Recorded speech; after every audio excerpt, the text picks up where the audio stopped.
Sanskriti University for excellence in life. BTech Agri BSc lateral entry.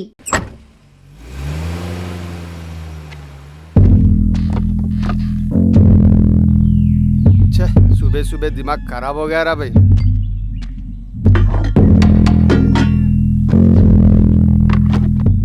ఒకటి తమ్ముడు ఏందన్నా పొద్దున్నే డ్యూటీ ఎక్కినావు? క్రికెట్ సీజన్ కదా తమ్ముడు, ఉదయం 6 గంటలైతే ఫోన్లు మాకీ కనెక్షన్ సరిగా లేదు సావా కొడుతున్నారు అనుకో.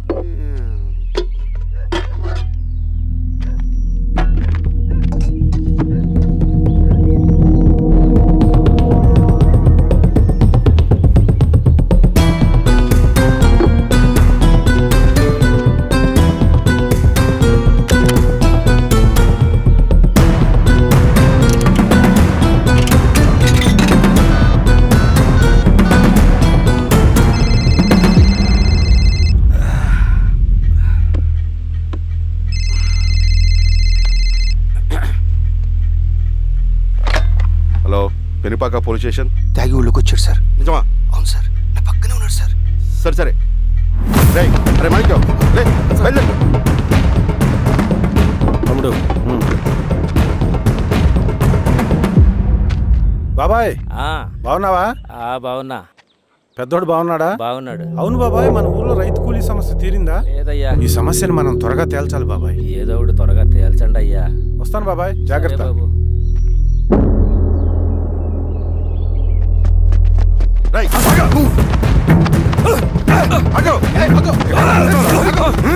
సార్ నన్ను వదిలేయండి. మీరు ఎవరిని చూసి ఎవరు అనుకుంటారో, నేను సోషల్ వర్కర్ని. నేను సోషల్ వర్కర్ని.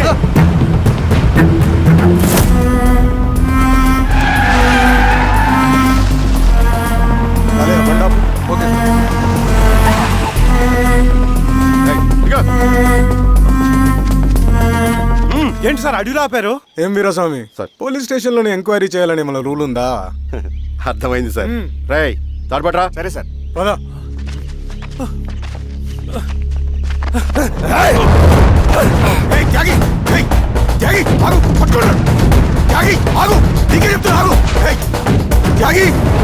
చెప్తున్నా నీకు, ఆగు. ఆగు.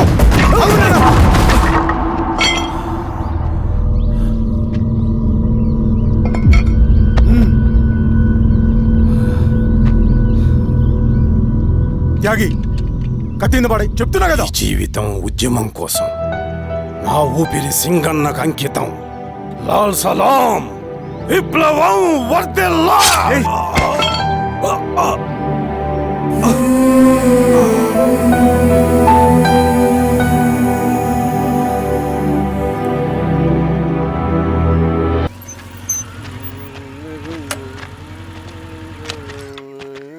షబీర్ భాయ్, ఏందిరా భాయ్? మా కోనేటి వీధిలో కేబుల్ కనెక్షన్ రావట్లేదు భాయ్.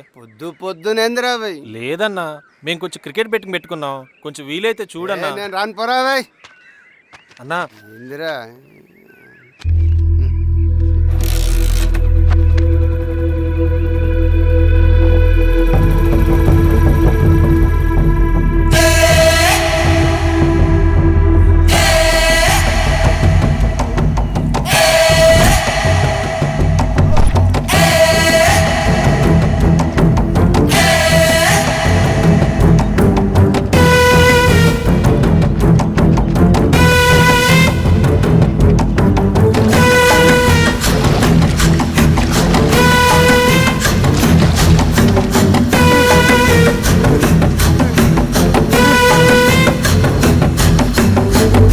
లాల్ సలాం కామ్రేడ్స్.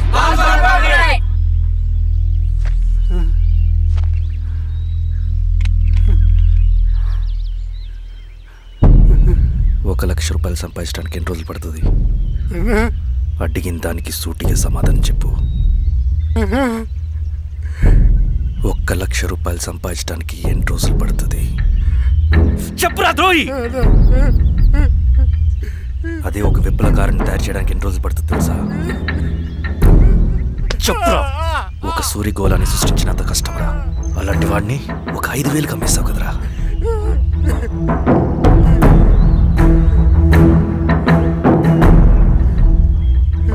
వీడు చేసిన తప్పుకి ఏంటి దండన?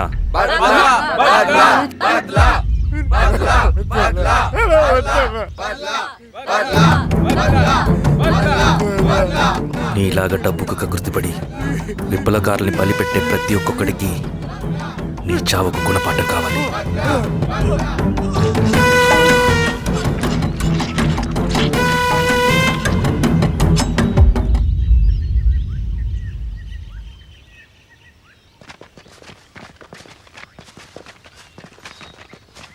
త్యాగి స్థానంలో మరొక వ్యక్తిని రిక్రూట్ చేయమని సెంట్రల్ కమిటీ నుంచి మెసేజ్ వచ్చింది.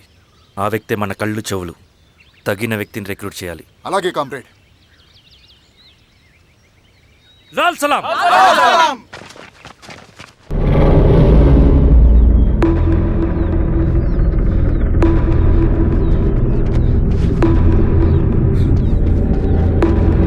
సార్ సార్ సార్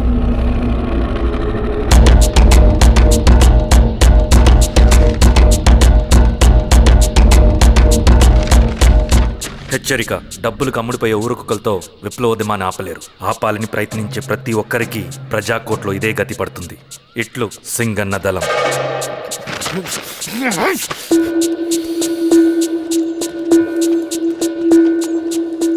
అయ్యా, మీకోసం చెన్నారెడ్డి గారు శేషారెడ్డి గారు వచ్చారండి. కూర్చోమని చెప్పు. సరే అండి.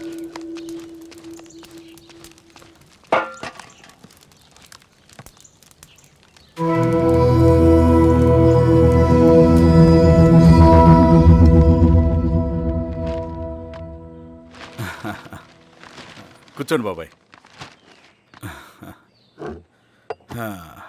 ఏంటి బాబాయ్ పొద్దున ఎలా వచ్చారు? అదే ఈశ్వరా, రైతు కూలీల విషయం. అవును బాబాయ్, ఈ విషయం పెద్దది కాకుండానే ఇక్కడే తుంచేయాలి. ఊళ్ళో అందరి సమస్య అదే ఈశ్వర. వాళ్ళు సరిగ్గా సమయం చూసి కూలీ రేట్లు పెంచమంటున్నారు. ఒక 5-10 అయితే మనకు పెద్దగా బాధ ఉండేది కాదు. ఏకంగా 50 రూపాయలు పెంచమంటున్నారు. ఇక మనకు మిగిలేదేంటన్నా?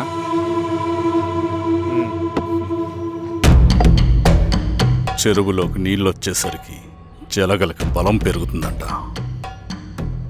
ఆ అన్నల అండ చూసుకుని కూలీ నా కొడుకులు రెచ్చిపోతున్నారు. అలా కొనసాగడానికి వీల్లేదు. ఒక గంటకి మీరందరూ పోలీస్ స్టేషన్కి రండి. అక్కడ మాట్లాడి ఏం చెయ్యాలో ఒక నిర్ణయానికి వద్దాం. అలాగే పద.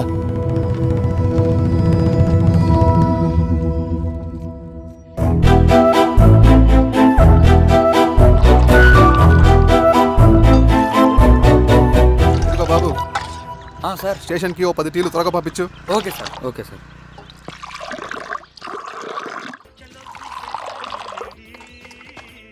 రెడ్డి గారు, బయట ఊరు నుంచి కూలి వాళ్ళని తీసుకొస్తే ఇక్కడ ఊరోళ్ళు ఊరుకుంటారా? గొడవలకు వస్తారండి. నాకు లా అండ్ ఆర్డర్ ఇష్యూ అవుతుంది. వాళ్ళు గొడవ దిగితే మేమన్నా వాచమలమా? ఏం చేయాలో మాకు తెలుసు. చుండూరు, కారంచెడు, పదిరికుప్పం, నీరుకొండల్లో ఏం జరిగిందో ఈ ఊర్లో కూడా అదే జరుగుతుంది. మీరు ఇలా ఆవేశపడితే ఎలా రెడ్డి గారు? మీరైనా చెప్పండి ఈశ్వర్ గారు. ఏం చెప్పమంటావు గిరిధర్? వాళ్ళు ప్రతి సంవత్సరం ఇలా పెంచుకుంటూ పోతూ ఉన్నారు. ఈ సంవత్సరం 50, వచ్చే సంవత్సరం ఎంతని ఎవరికని వాళ్ళు అడిగిందంతా ఇచ్చుకుంటూ పోతూ ఉండాలా మేము? వచ్చే సంవత్సరం పెంచర్లేండి సార్. సరే, అలాగని వాళ్ళని రాసిమ్మని చెప్పండి, అప్పుడు చూద్దాం. వీరస్వామి, ఆ నరసింహ గారిని పిలు. సార్. నరసింహ గారు సార్ పిలుస్తున్నారు. నమస్తే సార్. నమస్తే, కూర్చోండి. Sir tea. నమస్కారం. నమస్తే సార్. టీ. అందరికీ ఇవ్వు. చూడండి నరసింహులు గారు, మీరు అడిగింది ఇవ్వటానికి వాళ్ళు సిద్ధంగా ఉన్నారు. కానీ వచ్చే సంవత్సరం మీరు కూలీల రేటు పెంచబోమని హామీ ఇవ్వాలి. వచ్చే సంవత్సరం మిగిలిన వస్తువుల ధరలు పెరగవని మీరు హామీ ఇవ్వండి, అలాగే మేము ఇస్తాం. మేము అడిగింది మీ చేతిలో ఉంది, మీరు అడిగింది మాత్రం మా చేతిలో లేదు. వాళ్ళ చేతిలో ఉంది సార్, అంతా అన్నల చేతిలో ఉంది. సార్, వాళ్ళెవరో మాకు తెలియదు. మేమెవరి చేతుల్లో కీలువమనం కాదు. ఇది మా రైతు కూలీలందరం కలిసి సమిష్టిగా తీసుకున్న నిర్ణయం.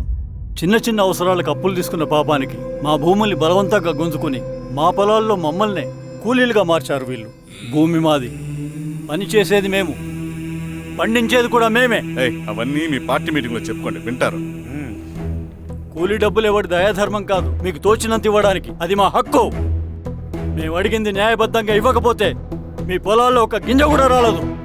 పండిన పంటనంతా కాకులకి గద్దలకి వేసుకోవాల్సి వస్తుంది. ఇక దీని మీద చర్చ అనవసరం. వస్తాం.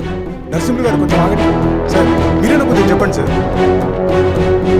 కొవ్వు కొవ్వెక్కిన ఎండ్రకాయ కన్నంలో ఇరుక్కుందంట. దాన్ని బయటికి ఎలా తీయాలో, కోసి కూర ఎలా వండుకోవాలో మాకు బాగా తెలుసు. అరే పదండి బాబాయ్.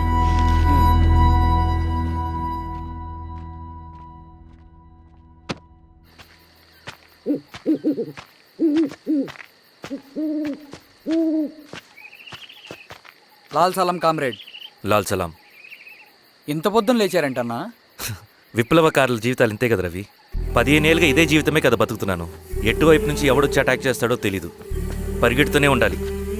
ఈ అడవిలో కడుపు నిండా తిండి, కంటి నిండా నిద్ర కూడా ఉండదు. ఒక్కొక్కసారి తాగడానికి చుక్క నీరు కూడా దొరకదు. 2 పుస్తకాలు, ఒక కిట్ బ్యాగ్, అందులో 2 జతలు, ఒకటి ఒంటి మీద, ఇంకోటి దండం మీద. ఇవే మనకున్న ఆస్తి. ఒక్కొక్కసారి ఇవి కూడా ఉండవు. బార్డర్లో సైనికుడు లాంటి వాడే అడవిలో విప్లవకారుడు కూడా. ఇదంతా జనం కోసం, వాళ్ళ బతుకుల్లో వెలుగు కోసం. సరే, ఏం సమాచారం? కూలీ రేట్లు పెంచే విషయంలో భూస్వాములు చాలా పట్టుదలగా ఉన్నారన్న. కానీ మన నరసింహ నన్ను ఒప్పుకోలేదు. మీటింగ్ అయ్యాక వెళ్తూ కోపంగా ఏదో మాట్లాడారన్న. నాకెందుకు అనుమానంగా ఉంది. కీడు తలపడితే ఎక్కువ నష్టం వాళ్ళకే రవి. కానీ మధ్యలో రైతు కూలీల పరిస్థితి ఏమైపోతుందని ఆందోళనగా ఉందన్న. చదరంగంలో నిలబడ్డాక చావుకి వెరవకూడదు రవి. ఇన్నాళ్ళు వాళ్ళు ఇచ్చిన పావలాకి 10 పైసలకి కూలి చేశారు. వాళ్ళ జీవితాలు బాగుపడాలంటే మనం ఎత్తిన పిడికిని దించకూడదు. సరే అన్న. సెంట్రల్ కమిటీ నుంచి కొత్త ఆర్డినెన్స్ వచ్చాయి. దాంట్లో ముఖ్యమైనవి జరగబోయే మైనింగ్ ఆపాలి. రెండోది జెడ్పీటీసీ ఎలక్షన్స్ని బైకాట్ చేయాలి. దీనికి జనాల్ని సిద్ధంగా ఉంచాలి. లాల్ సలాం కామ్రేడ్. లాల్ సలాం.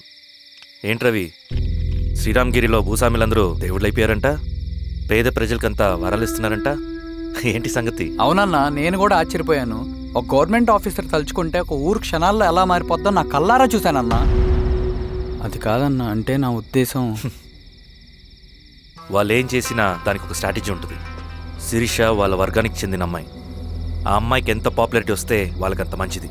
ఎందుకంటే వాళ్ళ అన్నయ్య ఈశ్వర్ రెడ్డి రాబోయే జెడ్పీటీసీ ఎలక్షన్స్లో చైర్మన్గా పోటీ చేయబోతున్నాడు.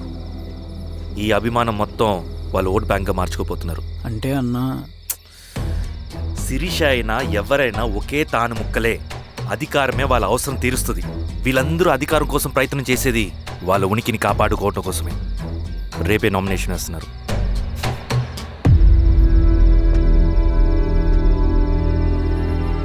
రావణా,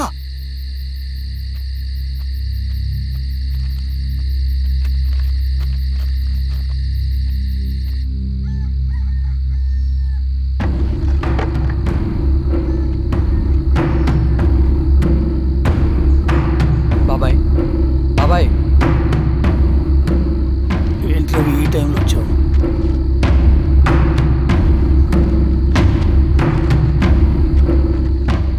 కామ్రేడ్, జరగబోయే జెడ్పీటీసీ ఎలక్షన్లో మన పార్టీ తరఫున జెడ్పీటీసీ చైర్మన్ పదవికి పోటీ చేయడానికి అర్హుడైన అభ్యర్థిగా మిమ్మల్ని సెంట్రల్ కమిటీ ఏకగ్రీవంగా నిర్ణయించింది. ఒక మామూలు రైతు కూలీని నాయకుడిని చేయగలిగిన దళం ఒక్కటే. ప్రాణాలు అడ్డేసైనా సరే అన్న చెప్పింది చేసుకుంటూ పోతా. లాల్ సలాం కామ్రేడ్. లాల్ సలాం. బాబాయ్, మీతో ఉన్న మన కూలీలకు, నీ వెనుకున్న సింగన్నకు ఈ గెలుపు ముఖ్యం. ఈ గెలుపు మన హక్కు కామ్రేడ్.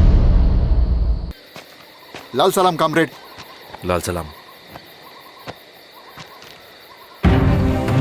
వినపాక మండలం జెడ్పీటీసీ అభ్యర్థిగా శిరీష రెడ్డి.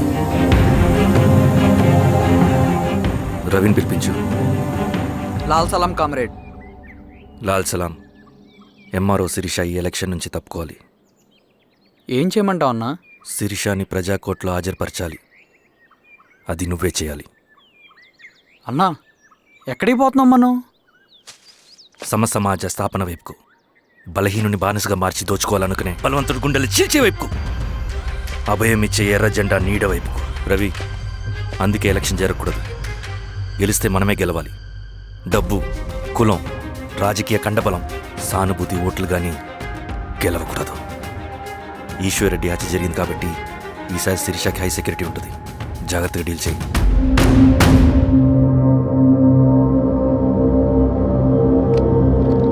ఇక్కడ విప్లవ లక్ష్యాలకే తప్ప ఎమోషన్కి చోట్లేదు రవి. హత్యకి గురైన నరసింహులకు 2 పసిబిడ్డలున్నారు. అలాంటి ఎందరో పసిబిడ్డల భవిష్యత్తు కోసం మనం ఇచ్చేసినాం రవి. రవి, సెకండ్ వరల్డ్ వార్లో జర్మన్ సైన్యం స్టాలిన్ కొడుకుని బంధించింది. తమ జనరల్స్ని వదిలిపెడితే గాని నీ కొడుకును వదిలిపెట్టమని బేరం పెట్టింది. స్టాలిన్ ఏం చేశాడో తెలుసా? దేశం కోసం తన కొడుకుని వదిలేసుకున్నాడు, కానీ జనరల్స్ని వదిలిపెట్టలేదు. అది కమిట్మెంట్ అంటే. అదే కమిట్మెంట్ నీకు మన ఉద్యమం పట్ల ఉంటే వెళ్ళి శిరీషను తీసుకురా.